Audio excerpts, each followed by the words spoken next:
Anytime you have to use force, anytime someone says they're not going to be placed under arrest, and we have to unfortunately revert to hands-on, it's not pretty to watch, but sometimes it's necessary. Tonight, PBA President Pat Lynch speaks exclusively to RFL about the controversial case surrounding the death of 43-year-old Eric Garner. This as New York Mayor Bill de Blasio back in New York facing the music. De Blasio, fresh off his Italian getaway, returns to a city shaken by the probe. And the plug gets pulled on a physician-assisted suicide bill out of the Garden State, where a new poll shows most New Jersey residents back the proposed legislation. Does physician-assisted suicide really live up to the name it's been given, death with dignity, or are legislators trying to play God? Plus, Governor Andrew Cuomo digs in his heels, defending his handling of the now defunct Corruption Commission that he created. Governor firing back at allegations saying his administration interfered with Moreland Commission investigations. What kinds of headaches could this new probe create for the governor in an election year? Good evening, everyone, and welcome to RFL. I'm Richard French, and thank you so much for joining us. We're going to get to the Eric Garner case in just a minute, but first, we begin with a look at the danger that police officers across our country face every single day, in this case, very close to home. Authorities say 2 federal marshals and a police officer are recovering from injuries today after getting into a shootout with a sexual assault suspect in broad daylight in the West Village.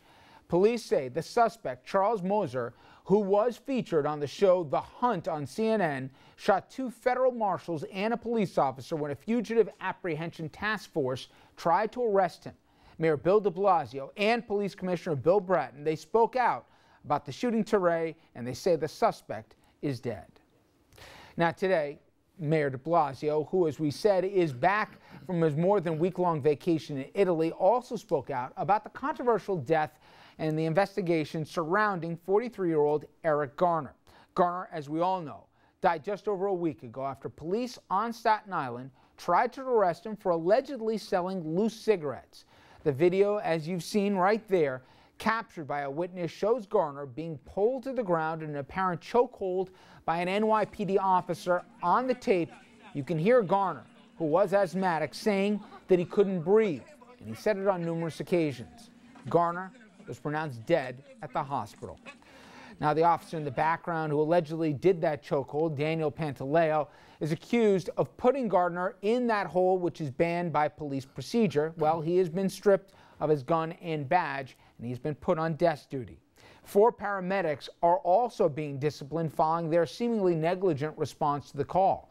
As you see them there, they didn't appear with either oxygen or a defibrillator. No one attempted to practice CPR, in fact, on the scene, or give mouth-to-mouth. Well, today, Mayor de Blasio, he spoke out about the case and the changes that have been made within the NYPD since he took office, including an end to the stop-and-frisk program. De Blasio says his administration is working with the police commissioner to unite police and the community. A number of steps have been taken aggressively. A number more will be taken, all with a common goal: to keep this the safest big city in America, to constantly seek to be even safer, to create a real working partnership between police and community, to create mutual respect wherever it hasn't been before, to improve the training of our police so they can be ever more effective, to live up to the principles that Commissioner Bratton stated when he was first named by me and when he was sworn into office.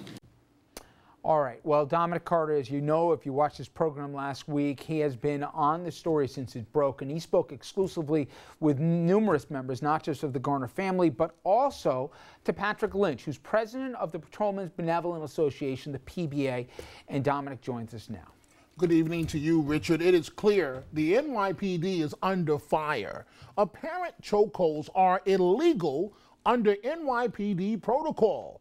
But just this weekend alone, several new videos surfaced, including one in Brooklyn with a pregnant woman allegedly put in an NYPD chokehold. As it relates to the Eric Garner case in Staten Island, the union representing the police officers say, despite the videotape, they did nothing wrong. Mr. Lynch, here we are Monday night, You've had over a week now to think about this. The funeral was last week. Do you feel the pain of the family involved here? We do. All police officers feel the pain. It's a tragedy for that family. Any family member that loses a loved one is a difficult thing, and that pain, quite frankly, never goes away for anyone. It's also a tragedy for the police officers that have to live with the fact that we just went out to do our job that day, and unfortunately there was a life lost. None of us wake up in the morning to go on patrol and have to deal with such a loss. But unfortunately in policing, sometimes these things happen. That's what makes it such a difficult, difficult job. Mr. Lynch, why such a necessary use of force? We have a difficult job to do. We're sent out to correct conditions that the communities complain about, and it's important to them, and then a person doesn't comply. We should put ourselves in the place of the police officer. You're going up on a situation, you're saying, here's the crime, we're going to be placing you under arrest. And then they say, well, I'm not going. Police officer doesn't have the option just to walk away, nor would the public want us just to walk away, because those offenses are important to the people that called. The answer to this is that we should always comply with the police. And then if you think we're wrong, have us articulate why we took the action we did in court. That's the way the system is set up. Folks get arrested many, many times. They go through the system. They win or they lose, but they get their day in court. That's what should have happened. But Mr. Lynch, the chokehold is illegal. I don't believe that was a chokehold. I believe they were trying to bring him down to the ground. If you look at the frame, the video frame by frame is different than watching it in real time. When you watch it in real time, it took about 8 seconds. The mayor has said it appears to be a chokehold. The police commissioner said it appears to be a chokehold. And they also said, let the review go forward. And that's what we ask. We ask for fairness. Allow the review to go forward before we make a determination. Police officers deserve that benefit of the doubt. Police officers deserve the same rights that the public has. After the review, then it's decision time, not before. I close on this note. Is there anything you would like to say, Mr. Lynch, as the president of the PBA, to the people of New York and the tri-state area that are watching you right now? New York City police officers and police officers across our state go out to do a difficult job each and every day. But sometimes these tragedies happen. They are a weight on the police officers' shoulders just like it is on the public. Anytime you have to use force, anytime someone says they're not going to be placed under arrest, and we have to unfortunately revert to hands-on, it's not pretty to watch, but sometimes it's necessary.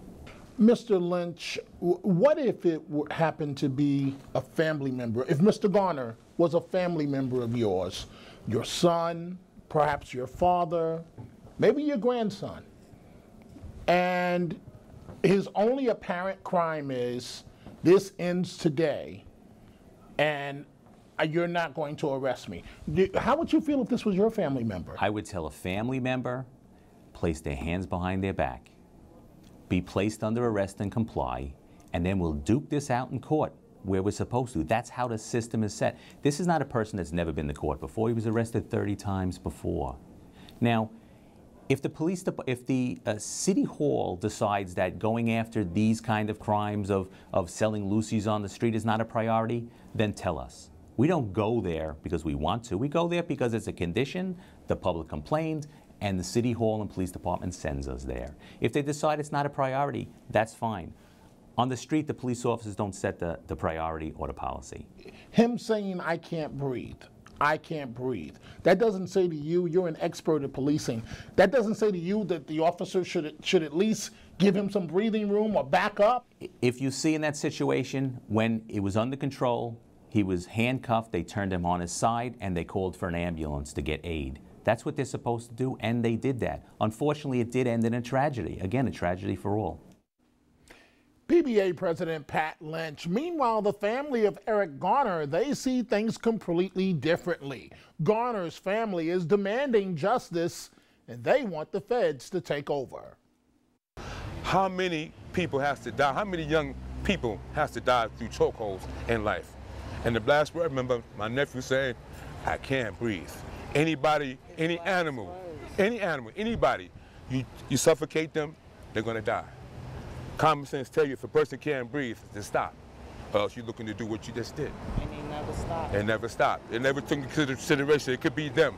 or their family member or their loved ones that did that to them, how would they feel? When I seen what they were doing to my son,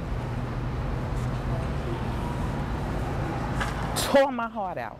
Just tore my heart out. And now on TV, they just keep, it's like they keep killing them over and over and over. My husband won't even let me have the remote control. Then he have the balls to stand behind and hold his hands up, like he was proud of what he did.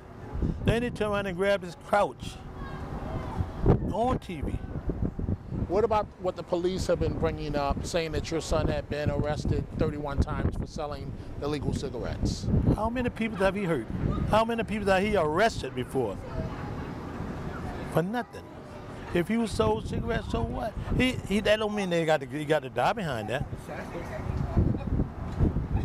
Because a whole lot of people doing illegal things, and they didn't die then.